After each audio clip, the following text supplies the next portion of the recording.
Вести на Канал 8. Добар ден. Комисиски расправи пресред на седницата на Советот. На крајот од 2014-та ќе се прават проекциите за догодина.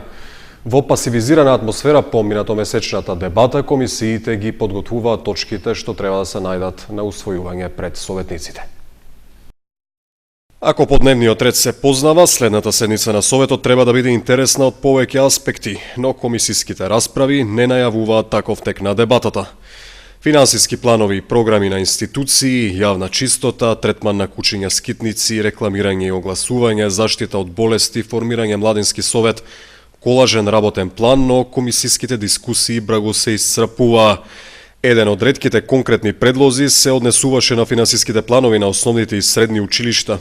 Повеќе дотации за нив, но и донации од бизнис секторот кои би се слевале на една сметка, а потоа би се распределиле за набавка на учебни помагала во училиштата каде што недостасуваат, побара советникот Галачев на седницата на Комисијата за финансии, буџет и локален економски развој. Не може така.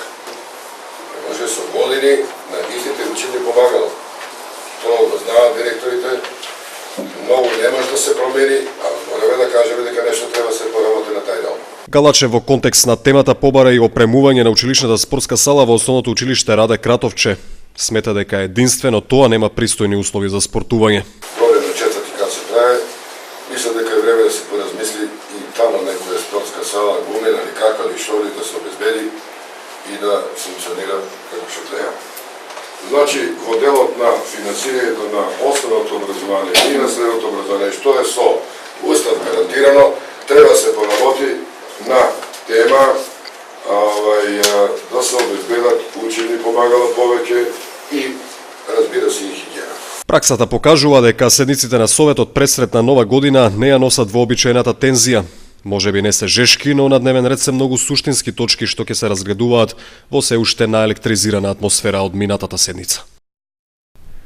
Жестоки обвинувања за селективност при спроведувањето на законот за легализација на дивоградби упатени од ромската заедница кон локалната власт.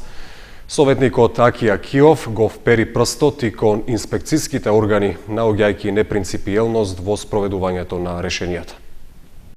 Рушењето времени објекти на подрачјето на градот во некои случаи се одвива глатко, во други наидува на жесток револт. Така е во ромското мало, кај главниот ориентир куќата на Зијата. Собственикот е лутот и надлежните со рушењето на објектот му го затрупале и алатот и стоката, според него вредни околу 10.000 евра. Оваа барака стои од 90 година и јас си ја гради и тука си работеше. А они сега, да кажеме, партиски или како, дојдоа да ја бутат. Ако требаше да се бута, градоначалникот не требаше да каже нека стое, ние ќе решиме проблемите, без ние да знаеме, они дојдоа, бутнаме, никој не знае. Од дома, имам унатре машини, имам колички, имам документи од фирмата, кои сега папките се расфрлено. Не може крајот да се најде. Сирми, и двете со инфрак се. Стресови добиме сите. Ја у болница, син ми у болница. И имаме и се ќе ги тужеме они што прават вака. Да знаат сите сме у трес. Ние од спање стануваме, они рушат. На браникот на интересите и правата на ромите застана советникот Аки Акиов, кој ја обвини локалната власт за селективност при спроведувањето на законот за легализација. Мислам со ово дека општината ги пречекорува овластувањата спрема ромите и ромското население, затоа што не е праведна, не работи праведно, затоа што бараката е тука, карши бараката се гради исто дивоградба куќа 13 на 12, инспекторот не превзима никакви мерки и активности за таа куќа. Значи оваа барака стои тука 30 години, немаше потреба да земе да тргнат од тука. Немаше потреба да земе да тргне, карши бараката се граде куќа 13 на 13, не превзима ништо. Затоа имам и документи дека има решение да се руши таа куќа, ќе ги приложам сега документите тука да ги снимате и да ги покажете на кочанската јавност дека општината не е праведна спрема сите граѓани. Од локалната власт велат дека мора да се почитуваат законите и другите регулативи. Од градежниот инспекторат изјавија дека решението за отстранување на времениот објект е донесено на 10 септември годинава, а заклучокот на 16 истиот месец. Струшената барака, објаснуваат оттаму, е времен објект. Периодов, освен објекти, се рушат и ѕидови и огради изградени на државно земјиште, за кои собствениците не поседуваат документација. 27 студенти потпишаа договор за користење стипендии со локалната самоуправа. Ова е 6-та година во низа како општината стипендира студенти преку годишен конкурс, пракса што ја воведе локалната власт во 2009 година. Во салата на Советот официјално доделени стипендиите на 27 студенти од Кочани кои студираат на факултетите во Македонија, а ги исполниле условите на конкурсот. Стипендијата правично ја добија 25 студенти, но со одлука на градоначалникот Ратко Димитровски беа доделени уште 2. Тоа е веќе 6-та година поред како општината доделува стипендии за нашите најмлади и очекуваме дека тоа е еден мал допринос, еден мал стимул кон сите наши студенти да продолжат школувањето за да можат да ги постигнат нивните цели, да си ги завршат факултетите и да се вклучат во нашето општество. На годинешниот конкурс, што го распиша општина Кочани, се пријавија 37 кандидати. Основниот услов што требаше да го исполнат е нивниот студиски просек да не е помало од 8 и да завршиле права година на студии. Предност во добивањето на стипендиите имаа кандидатите чии родители имаат ниски примања и децата без родители. Студентите стипендијата ќе ја добиваат во наредните 10 месеци во износ од 2500 денари. Исто така, во текот на летниот период, тие како стипендисти ќе можат да посетуваат волонтерска практична работа во локалната самоуправа. Реновирана училница од страна на модната конфекција Метас доби основното училиште Малина Попиванова. Освежената училница е дел од акцијата за донирање на родителите и наставниците за варосување и реновирање училници во училиштето. Нова реновирана училница по најнови стандарди со најсовремен интериер и екстериер доби основното училиште Малина Попиванова. Донатор е модната конфекција Метас од Кочани. Реновирањето на училницата е дел од акцијата во која родителите на учениците и други граѓани донираат за освежување и варосување на училниците во училиштето со цел подобрување на условите. Денеска учениците во основното училиште Малина Попиванова од прва смена и сега втора смена уживаат во реновираната училница, која е реновирана од страна на модната конфекција Метас, а тоа реновирање се случи по повикот на училишната заедница, односно тој повик го одобри Советот на родители, беше разгледуван и на училишни одбори, на родителските средби. Училницата е реновирана по најнови стандарди, со најнов и најсовремен интериер и екстериер. Останува на учениците да уживаат во таа просторија и да учат нормално. Акцијата за донирање на родителите за уредување и варосување на училници продолжува. Досега има собрано донација во финансиски средства од 20.000 динари и од страна на вработените уште 3.000 динари. Остатокот е во донирање материјал и понуди на 4 работни групи родители, кои согласно акциониот план, кој ќе биде изготвен, ќе се варосуваат и ќе се реновираат останатите училници. Градежни зафати за проширување на капацитетот на старата детска градинка во Виница. Активностите се одвиваат во рамки на Форумот на заедниците, финансиран од швајцарската влада. Преку програмата Форуми во заедницата течат градежните активности за проширување на капацитетот на старата виничка градинка.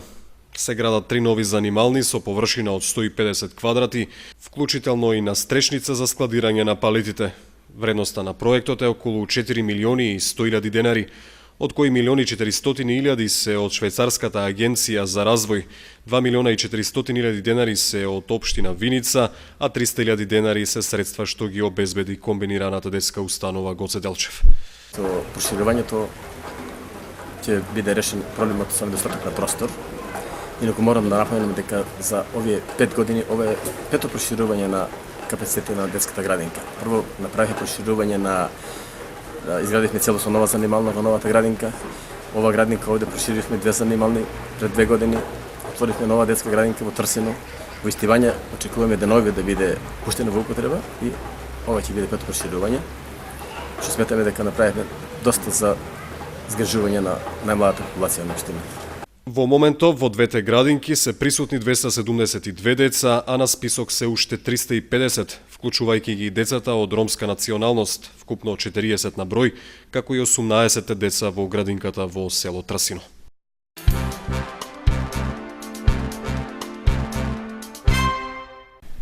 Презентација на повикот што се однесува на луѓето кои изработуваат веб апликации за мобилни телефони се одржа во салата на Советот.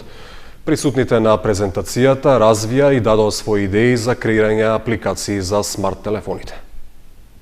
Отворениот повик за подготовка на смарт апликации на мобилните телефони до сите лица кои што изработуваат веб апликации за мобилни телефони беше презентиран и пред кучанци.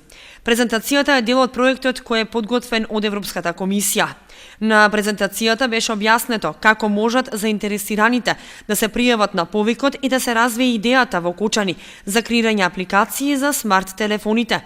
Системот е развие на тој начин што помалку да се работи на административните работи, а повеќе да се развива идејата. Неки идеи која објаснивме како да се реши проблемот од областа на мобилноста.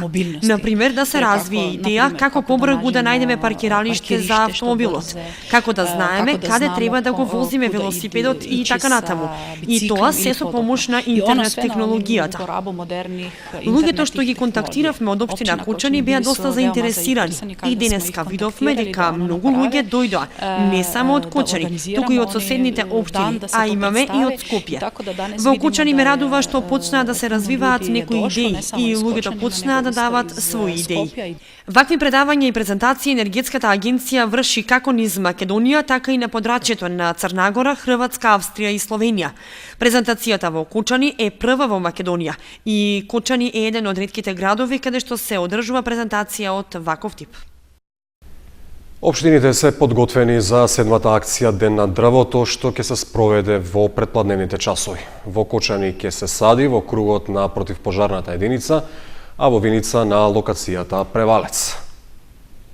Седма акција Ден на дрвото во Кочани ќе се сади во кругот на територијалната противпожарна единица во населбата Шатровик на површина од 5 хектари. Термините во кои ќе се садат садниците се од 9 и 11 часот. Шумското предпријатие и годинава има обезбедено доволни количини садници и алат. Во Кочани ќе се засадуваат 4000 садници на чемпрес, како и помал број на садници од јавор и јасен. Во Виница масовно ќе се пошумува на местото викано Превалец покрај патот Кочани-Делчево. Таму ќе се сади на површина од 1000 хектари црнбор, а обезбедени се вкупно 8000 садници. Во рамки на есенската акција Ден на дрвото, годинава исто како и лани во Македонија ќе бидат засадени вкупно 5 милиони садници на површина од 1300 хектари. Ќе се садат и зимзелени или стопадни дрва. Прв пат годинава ќе бидат засадени околу 250.000 декоративни садници. Владата на Република Македонија донесе одлука среда, денот на дрвото, 3 декември, да биде неработен. Спасот од работните обврски сепак некои ќе го искористат во акциите за пошумување. Денот пак кој ќе се одработи ќе биде 13 декември, сабота. Министерството за труд и социјална политика соопшти пак дека родителите кои имаат потреба од згрижување на нивните деца ќе може да ги однесат во градинките.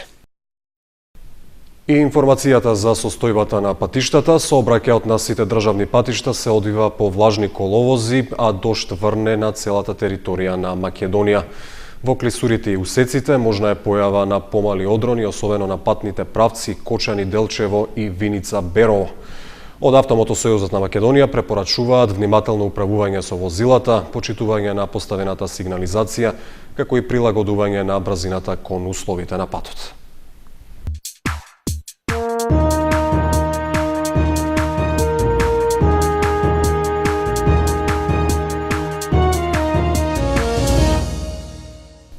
На крајот од вестите е информацијата од спортот. Женската футсал екипа на Никола Карев загуби во финалето одиграно на домашен терен, со што ја пропушти можноста да стане регионален представник. Комплетирано е третото коло и во машката општинска кошаркарска лига. Одигран зонскиот надпревар од женската лига во футсал за основки. Кочани ќе нема свој представник на регионалното надпреварување во оваа конкуренција, откако општинскиот победник екипата на Никола Карев беше поразена од гостинската екипа на основното училиште Климент Охридски од Делчево. Надпреварот беше неизвесен, шанси има и двете екипи, но спортската среќа, но и квалитетот беа на страната на Делчевската екипа, која славеше со 2:0, откако на полувреме обезбеди минимална предност од 0:1. Климент Охридски ќе се обиде да го помине регионалниот филтер, каде ќе се сретне со победниците од останатите зони, пошто ќе се добие патникот на државното надпреварување. А основците го комплетираа третото коло од Општинската кошаркарска лига. Беа одиграни два надпревари. Свети Кирил и Методи славеше над Никола Карев со 62:25, додека Малина Попиванова ја солада екипата на Раде Кратовче со 54:21. Со максимален учинок по 3 кола екипата на Свети Кирил и Методи, која предводи табелата со 6 бода, пред Малина Попиванова со 4, Никола Карев е третопласиран со 2, на последната позиција е Раде Кратовче без бодови.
Толку во информативниот појас на Канал 8 во продолжение на оваа фреквенција се содржините од најавната шпица.